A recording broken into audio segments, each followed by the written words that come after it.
बुलढाणा जिल्ह्याच्या मलकापूर तालुक्यातील हिंगणा काझी या गावातील नदीवर पूल नसल्याने गावातील व्यक्तीचा मृत्यू झाल्यास त्यास कब्रिस्तानमध्ये नेण्यासाठी नदीच्या पाण्यातून जीवघेणा प्रवास करावा लागत असल्याचे भीषण वास्तव समोर आले आहे। असाच प्रसंग पुन्हा एकदा उद्भवला।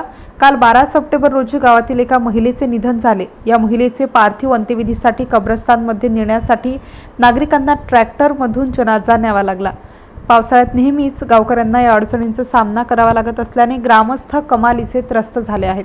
त्यामुळे गेल्या अनेक वर्षांपासून नदीवर पूल बांधण्यात यावा अशी मागणी गावकऱ्यांकडून केली जात आहे। परंतु अजूनही या नदीवर पूल बांधण्यात आला नसल्याने नागरिकांमध्ये संताप व्यक्त होताना दिसत आहे। स्वातंत्र्यानंतरही देशाच्या ग्रामीण भागातील नागरिकांना मरणानंतरही मरण यातना भोगाव्या लागत असल्याने लोकप्रतिनिधी किंवा प्रशासन ह्या समस्या सोडविण्यासाठी पुढाकार का घेत नाही असा प्रश्न या निमित्ताने उपस्थित होत आहे। MCN न्यूज मराठी करिता अनिल कुमार गोठी, मलकापूर।